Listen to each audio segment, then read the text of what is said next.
Olá, tudo jóia? Você que está ligado na programação da TV Alba. Chegou o momento do nosso OAB na TV. Muito obrigada pela companhia, pela audiência, pela interatividade, não só aqui, né, através das nossas redes sociais também e o nosso canal no YouTube. Se você ainda não conhece, vai lá e aproveita. youtube.com/TV Alba. Ainda não se inscreveu?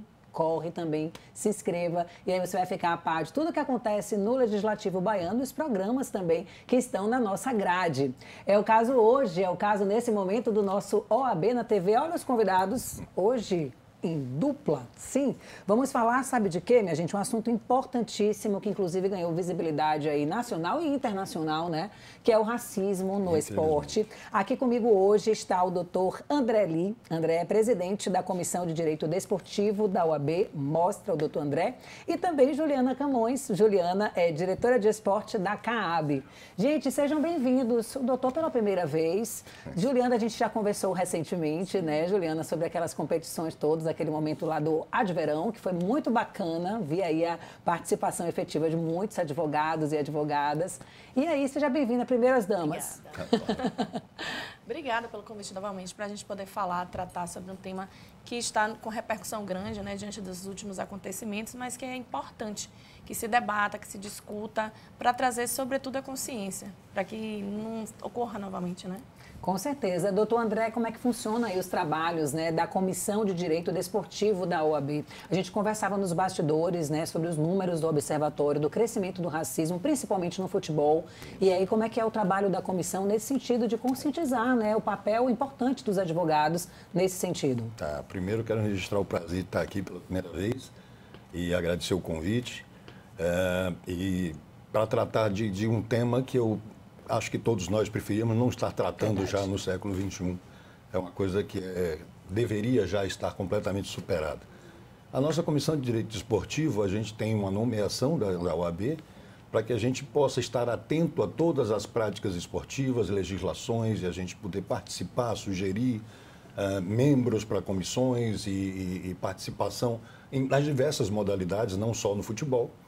E a gente tem tentado fazer isso nesse primeiro ano, que se encerrou recentemente. Estamos com alguns projetos audaciosos. Quem sabe a gente volta até para falar sobre isso aqui numa outra oportunidade. Já fica o convite. Ok, Deixa eu só atualizar você que está em casa, né, sobre por que a gente trouxe essa temática aqui ao programa.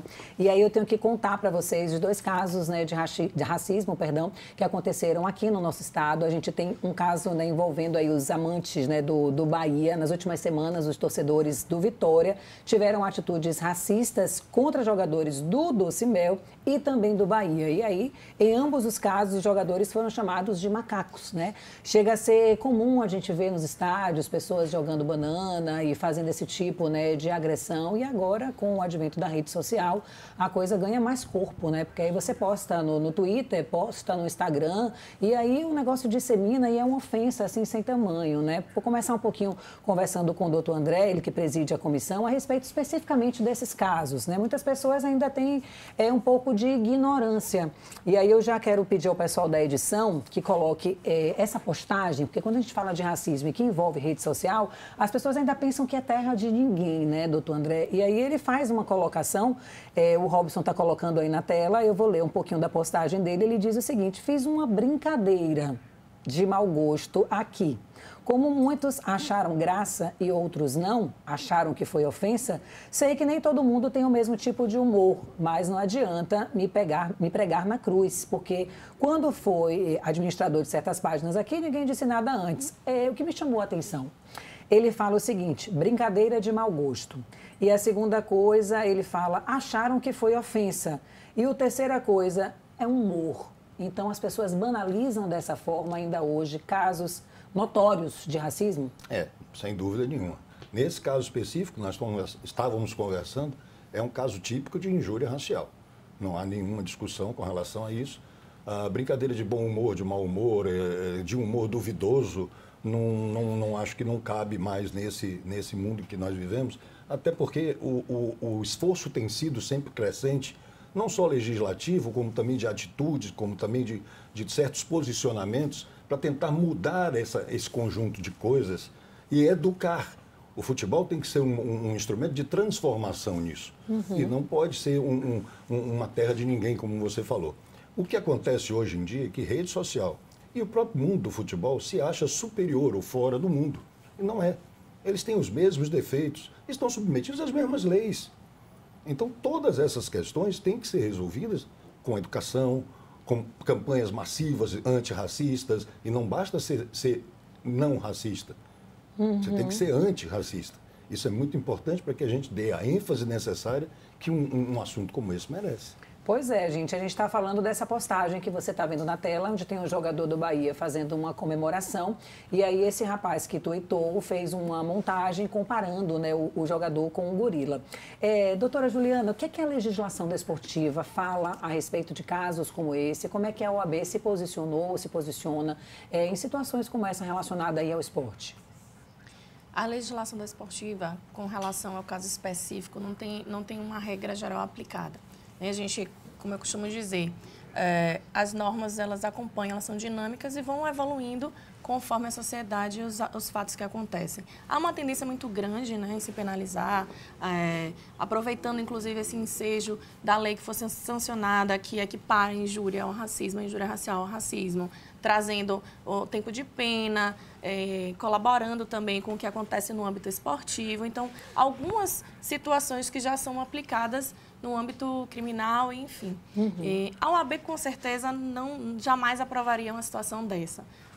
Não tem justificativa. A gente trata o esporte, a gente sabe que esporte e o futebol, sobretudo, é uma paixão nacional e que as pessoas, certas vezes, perdem um pouquinho a noção do que estão fazendo.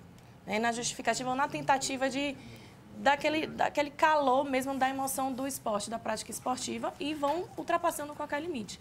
Então, a gente tem que estar atento a isso, buscando, como o doutor André falou, fazer essas campanhas de conscientização, eventualmente, como a CBF, recentemente, através do seu presidente, sugere algumas atitudes que sejam adotadas, como perda de ponto, perda de mando de campo, enfim, algumas outras penalidades que possam acontecer além do que já existe. Porque, infelizmente, quando se trata de alguma coisa como o esporte, que mexe com a emoção do torcedor, eventualmente um pagamento de valor, ele não valoriza tanto, não sente tanto quanto o prejuízo, quanto a pontuação no campeonato. Com certeza. É uma coisa que a gente não consegue compreender humanamente, mas que acontece. Então, se o torcedor que faz isso, o clube, penaliza, né? E sabe que foi ele que causou, o causador, entendo que vai ter um efeito, uma eficácia maior com relação a isso. Entende? Isso que a gente conversava nos bastidores, e aí o pessoal de casa às vezes tem dúvida, né? Como uma atitude de um torcedor específico acaba, né, prejudicando todo o clube e prejudicando inclusive os resultados, como você acabou de falar. Aí a minha dúvida é, quando que o clube é penalizado? A gente conversava aqui, né, nesses casos específicos, né, de um grito na torcida, o torcedor foi identificado naquele momento do estádio, né, no estádio. Como é que funciona, né? Até que ponto o clube assume a responsabilidade pelo ato de um torcedor e quando ele está isento e ele é corresponsável? Sim. Explica um pouquinho para a gente. Bom, eu só queria fazer uma ressalva com relação à OAB. Sim. A OAB existe, na OAB, a comissão antirracista. Ótimo. A comissão do negro, da mulher também. Existem algumas outras comissões que são bem específicas com relação a isso para fazer esse tipo de combate muito de perto. Com relação à punição do clube, é sempre possível. A gente não pode perder de vista que em direito existe uma coisa chamada devido processo legal. E esse processo é feito. Há uma denúncia no STJD, o clube vai se fazer a defesa, vai se defender, vai dizer quais foram as atitudes que ele tomou, e tem sido comum ser atenuante ou até isentando lei de pena quando o clube adota as medidas para identificar o agressor, apresenta o agressor e se solidariza, evidentemente, com a vítima. Que tipo de punição judicial o clube pode sofrer? Hoje, o clube pode perder mando de campo, o clube pode vir a perder, ainda não há regulamentação de pontos, mas já há uma sinalização clara nesse sentido, uma intenção. Pela CBF. Então, existem algumas punições que podem vir a acontecer, jogar sem público, aquele torcedor pode ser banido dos estádios, se for identificado. Funciona esse tipo de medida aqui no Brasil? Tem casos? Se já houveram casos, inclusive, de punição, de perda de mando de campo, de ter a fiscalização para aquele...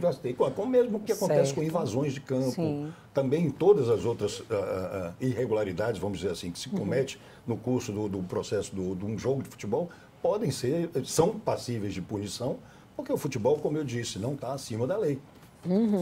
Gente, você que ligou a TV agora, né, tá aí acompanhando aqui os nossos convidados, a gente está falando um pouquinho sobre casos, né, de racismo no esporte. Eu estou aqui hoje com a doutora Juliana Camões, ela que é diretora de esporte da CAAB, e também com a gente o doutor André Lee, que é presidente da Comissão de Direito Esportivo da OAB Bahia.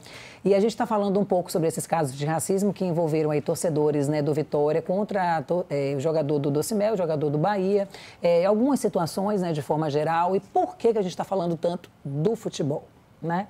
Já que vocês são relacionados aí ao esporte, me chamou a atenção, e aí é importante compartilhar com o pessoal que está em casa, a gente está focando, né, no futebol, minha gente, porque o Observatório da Discriminação Racial apresentou aí números 2014, 2017, 2019, e só cresce os casos de racismo no futebol, principalmente, né? Só para você ter uma ideia, 2014, 20 casos, 17, 43, o dobro. 2019, 67 casos. Aí, 2021, 31, deu resultado. Não, foi por causa da pandemia. 21 não, 20. Aqui está 20, 20, perdão. 20, 31, por conta da pandemia. Isso. E aí, 2021, 74. Eu já estou com medo dos números de 2022, que ainda não foram divulgados, né? Não foram divulgados, mas a gente já sabe que cresceu. Já temos. Por que mais casos de racismo no futebol? Aí a gente teria que fazer um estudo até sociológico. Teria que fazer embate esse da estudo, torcida, mas assim... da competição também, será? A irracionalidade, acirradas as polaridades, as polarizações foram feitas. Você tem um estudo que teria que fazer, um estudo sociológico, para poder chegar a uma conclusão definitiva sobre isso. Agora sim, eu ainda trago uma opinião com relação a... Começamos uma série um processo longo de denúncias, de conscientização, de fortalecimento. Então, as pessoas que sofrem também passaram a relatar mais. Então, esses números são os que a gente tem conhecimento. Então, à medida que o tempo passa, a gente fortalece e encoraja quem sofre a fazer a denúncia que não é pública, consequentemente, esse número vai aumentar também, né? E também a questão legislativa melhorou bastante. Pois é. Nós estamos tentando e nós estamos fazendo uma evolução legislativa muito importante.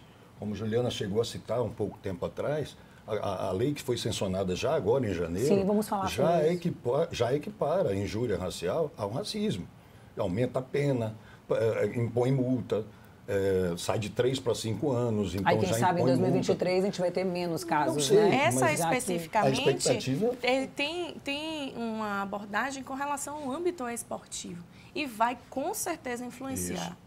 Positivamente esperamos, na medida em que vai penalizar a pessoa que comete o ato, né? E com isso a gente precisa agora entender a lei, aplicar a lei e combater. Vamos falar sobre esse assunto. Você ligou a TV agora, está querendo saber mais, né, sobre essas questões de injúria racial, nova lei. Deixa eu só sintonizar você de uma coisa, que também vai ser tema do próximo bloco. Esses dois casos, apesar de serem, né, de injúria racial, são distintos. Por quê? Um aconteceu dentro do estádio e o outro em um ambiente fora do estádio. O que é que a lei diz sobre isso? Qual a diferença, né, na penalidade com relação ao criminoso e também ao clube? Complicado, né? Sabe por que a gente está contando isso, gente? Porque no dia 12 de janeiro, que o doutor André estava falando aqui agora há pouco, foi sancionada a lei de número 14.532, né? Uma alteração, na verdade, nessa lei. Então, a gente vai aproveitar os especialistas aqui no assunto para explicar o que é que implica, né, nessa alteração, quais são as penalidades. Continue com a gente. Racismo no futebol é o tema de hoje do nosso OAB na TV. Mande sua pergunta, participe na rede social, encaminhe esse programa para os amigos e vamos tirar dúvidas. A gente volta já.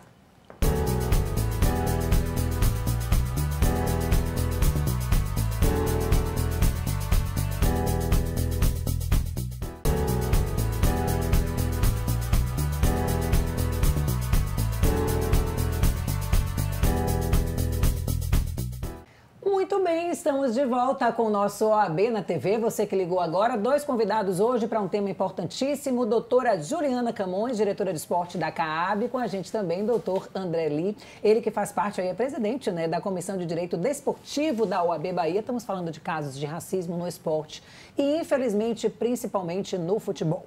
Você que está com dúvidas pode participar da nossa rede social, acompanhar o programa, encaminhar para os amigos, ir lá no Instagram da OAB e da TV Alba e deixar também sua opinião, tá?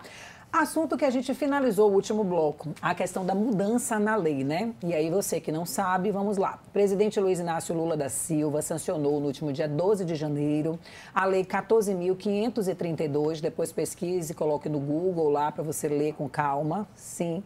Ela tipifica, gente, como crime de racismo a injúria racial. Então aquilo que todo mundo achava que era besteira, que nada, isso não é racismo. Eu não falei por mal, era uma brincadeira. Tudo isso virou racismo. E o que significa isso? Maiores penalidades, mais fortes, mais efetivas, né? Essa é a nossa expectativa, né? Como teria e como seria, no caso, essa mudança prática dessa lei em casos como esse que a gente falou aqui, né? Casos de racismo, de injúria no esporte. Bom, como o doutor André já falou aqui, já mencionou, existem algumas alterações como no racismo, né, é imprescritível, trazer um aumento da pena. Isso. E tem também, dentro da lei, da equiparação, a especialidade com relação ao âmbito esportivo, né, que traz a possibilidade do impedimento da frequência do autor deixar de frequentar o ginásio ou arena de esporte por determinado período de tempo, desde que, obviamente, tramitado todo o processo pertinente. Sim. Então, tem essas penalidades, tem algumas possibilidades que a gente espera que, na efetividade, surta realmente esse efeito, né, com relação ao crime. Uma das coisas que me chamou a atenção nessa nova legislação é que ela aumenta a pena se for praticada por mais de uma pessoa ou por grupo. Então, ela abre já uma margem de possibilidade de você fazer um aumento de pena se for uma coletividade dentro de uma torcida. Tá certo? Então, isso é muito importante. E é muito importante também a gente entender, para as pessoas que não estão diretamente ligadas ao direito, a diferença entre racismo e injúria racial. Por favor. A injúria racial é praticada em per si, individualmente. É uma ofensa de mim para você, de você para mim. Não em relação a toda uma raça, toda uma coletividade. Entendeu? Então, sim, essa é a grande diferença. A injúria racial era tratada de uma forma, o racismo de outra. Agora foi tudo equiparado, estão todos na mesma lei, com penalidades que já eram do racismo, mais severas, mais rigorosas, e que eu espero que surta o efeito, como o doutor Juliano já falou. Exato, porque acontece aquilo que eu expliquei de forma bem genérica. Sim, aqui, claro, né? Era muito comum, era uma bobagem. Eu estava brincando, como disse um rapaz, o mundo está mudando, que né? se posicionou na rede social dizendo que era uma brincadeira, que ele usou de humor, né? E aí existe uma confusão e aí acaba caindo no descaso. Agora com isso não, né? O mundo está mudando. O politicamente correto, às vezes, é um pouco chato. Eu me sinto, às vezes, meio que tolhido em determinadas situações. Mas tem outras situações que a gente tem que se acostumar, e ainda que seja uma forçação de barra, uma coisa, uma bobagem que seja, a gente tem que entender pelo lado do ofendido, exato, não pelo lado do ofensor. E essa é a grande diferença desse novo momento que a gente está vivendo em relação, principalmente ao racismo. A gente tem que combater de uma forma tão veemente, que sequer se aceite uma brincadeira ou um meme, uma brincadeira de mau gosto, porque não pode ser aceitado sob nenhuma hipótese, nenhum tipo. Deixa eu trazer um pouco de informação com relação a esses casos que a gente falou, até porque você, né, tem acompanhando aqui a nossa programação Torcedores dos Times, e aí o Vitória e o torcedor, né, que foi racista contra o jogador do Bahia, emitiram uma nota oficial. O clube, inclusive, repudiou, né? E o torcedor pediu desculpas, conforme essa imagem aí que vocês estão vendo da rede social, das informações que eu li logo na abertura aqui do nosso programa. Essas notas podem ajudar ao clube, podem ajudar ao jogador. Esse tipo de posicionamento na rede social que, desculpe, diz, né? Eu costumo falar que uma palavra dita não volta mais. A energia dela, muito menos. Né? A postagem está lá. Alguém tirou print, a gente tem aqui imagens, não vai tirar do né? Como foi dito, né? Como o pessoal está dizendo, print ninguém esquece. Ninguém esquece. A gente tem essa questão da prova. O arrependimento dele, antes de qualquer coisa, é importante que faça o efeito na consciência dele. E que conscientize os outros também. Com certeza, porque certamente ele recebeu orientações com relação a isso, a questão de punições para ele, enfim. Mas a gente sabe, o Bahia se utilizou, fez a ocorrência, aí ele pode perder, dentro da própria questão da rede social, a sua conta, porque ele foi denunciado pelo aplicativo, pela rede social, né? E criminalmente também foi feito pelo Esporte Clube Bahia, foi feito boletim de ocorrência. Mas esses posicionamentos assim, reduz pena, ameniza o caso? Você fala em relação ao Vitória, a nota de repúdio do Vitória. A nota de repúdio do Vitória e a postagem do suposto arrependimento dele. A nota de repúdio, no meu modo de entender, reflete a opinião oficial do clube. Sim. Aliás, e é importante esse tipo de posicionamento, tem um dado, né? que eu não sei se a gente acho que aqui não comentou. Desde março de 22, março do ano passado, todos os clubes assinaram um manifesto antirracista. E esse manifesto está em vigor, ou seja, aquele ajuste, aquela carta de intenções está valendo, está em vigor. Então, os clubes não têm, claro, controle sobre tudo que se faz, sobre tudo que a torcida vem a fazer. Mas eles têm o controle sobre o que eles vão incentivar ou o que eles vão repudiar. E me parece que foi isso que o Vitória fez de forma porque esse manifesto ele acaba sendo assinado com uma intenção social de combate à prática. No entanto, é impossível que se detenha esse controle. Por mais que seja mandante, etc. Mas eu digo, esse tipo de posicionamento não amenizaria uma pena em um caso que a gente sabe que está sendo analisado, tanto com relação ao clube quanto ao jogador.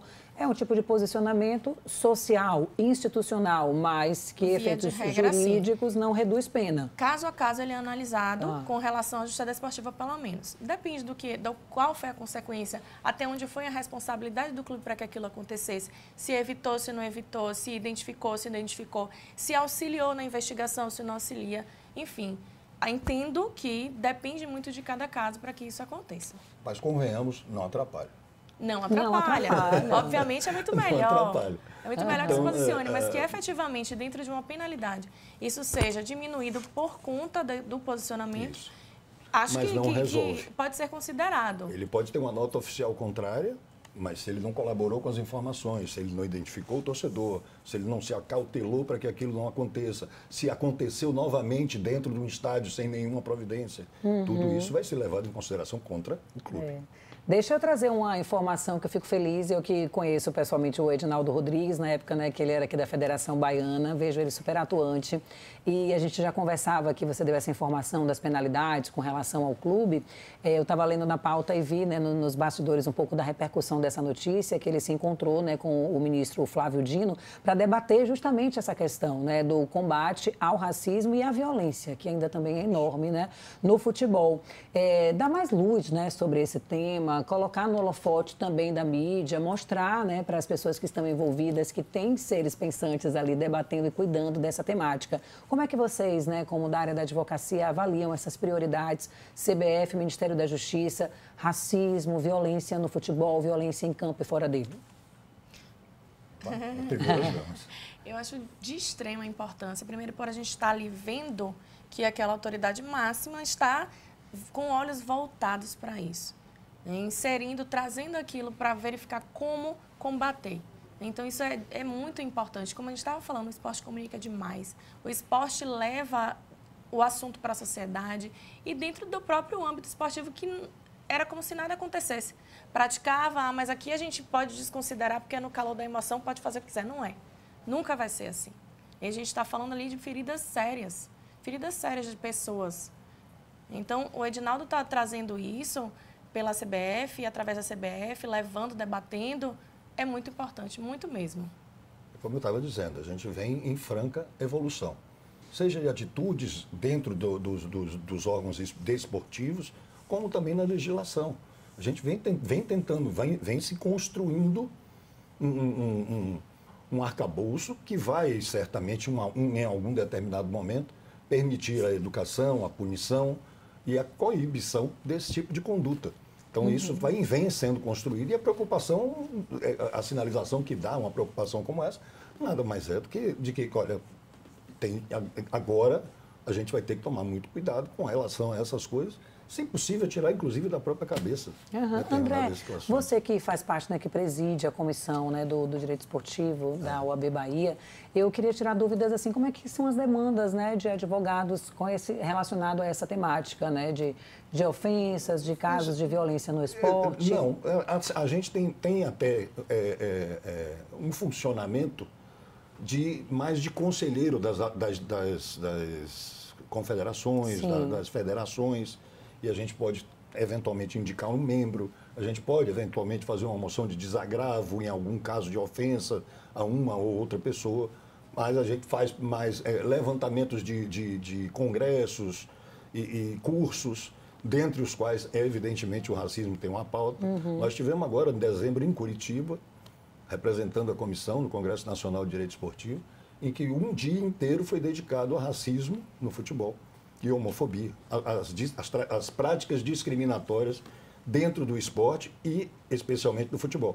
Porque, como eu tinha te dito também aqui, acho que conversamos nos bastidores, o futebol é responsável por 78% das injúrias raciais praticadas no Brasil, de acordo com o próprio observatório. Então, é um percentual alarmante, assustador. E são informações que precisam ser colocadas, porque à medida que a gente vai falando isso, as pessoas se surpreendem, porque não sabem nem imaginam que isso realmente acontece nessa proporção. Né? E se policiam e fiscalizam mais e denunciam mais, né? E se encorajam também, porque às vezes a gente sofre a ofensa e banaliza, e é importante, né, a denúncia. Essa parte da banalização é fundamental. Quanto menos se banalizar um ato racista, uma injúria racial ou qualquer outro tipo, mesmo homofóbico, quanto mais se banalizar, você está contribuindo para que aquilo se repita mais uma vez. Com certeza. Bom, a gente já está nos minutos finais, é assim mesmo, passa rápido, né? A gente já conversou nos bastidores e aí vai estendendo, quando a gente vê, né, acabou. Juliana, vamos começar por você então, suas considerações finais, você que está lá, né, na CAAB, que tem tudo a ver com o esporte, acabou de sair de um evento aí importantíssimo, já acabou, né? Não, a gente ainda está nos dias finais. Finais, né? Então, fala um pouquinho, né, desse importante papel. Só para registro, nossa secretária também da Comissão de Direito Esportivo. Pronto, por isso tem tudo a ver. Presidente da Comissão de Esporte. De esporte, pois é, ainda tem. Tem de tudo de esporte, na tudo. prática, na teoria, né? Então, assim, agradecer a sua presença e uma oportunidade também de você falar do seu trabalho, do que a CAAB tem feito, vocês que despertam tanto, né, a participação da advocacia no universo do esporte, da qualidade de vida, da saúde. Com certeza, eu que agradeço poder estar aqui mais uma vez participando do programa. Feliz em contribuir, porque é um assunto de extrema relevância, né? Trazendo aqui, porque a CAAB a gente tem feito, promovido muita prática esportiva dentro da advocacia, trazendo também essa pauta aí de questão social, sobretudo o racismo, dentro das comissões também de direito desportivo e de esporte, trabalhando sempre fortemente em prol do esporte e das questões sociais também. Quero agradecer mais uma vez essa oportunidade de dizer que estou à disposição. Quando a gente tiver que tratar sobre esse tema e qualquer outro, estou às ordens. Obrigada.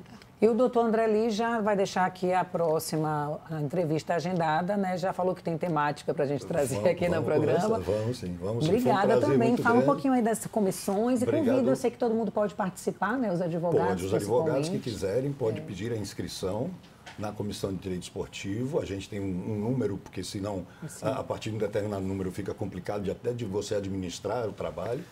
Mas eu quero, nas considerações finais, agradecer o prazer de estar aqui, falar sobre esporte, falar sobre desporto. E, infelizmente, num assunto que não é agradável, não era para a gente estar tendo que discutir isso, eu digo mais uma vez, mas ao lado da doutora Juliana, uma grande amiga, uma colega combatente. E eu acho que com a conscientização de todos a gente vai conseguir construir um mundo melhor. Exatamente, que com essa mudança na lei a gente esteja aqui na próxima entrevista falando dos resultados positivos da diminuição dos casos, né, da maior penalidade para que a gente intimide aí essas pessoas, esses atos racistas, né, principalmente no ambiente de jogo, né, ali do esporte, naquela emoção, naquela alegria e ser contagiado por uma energia tão baixa, né? Gente, obrigada, tá, pela entrevista, obrigada por dedicar um pouquinho do tempo, vir aqui de forma presencial, conversar com a nossa audiência. É uma alegria sempre participar do programa OAB na TV, que vai se multiplicando aí na rede social. Sempre lá nas redes tem participação de vocês, telespectadores, e sim, sempre são muito bem-vindos. A gente vai finalizando por aqui. Fiquem ligados na nossa programação. Semana que vem, uma outra temática também muito importante. Tchau, tchau.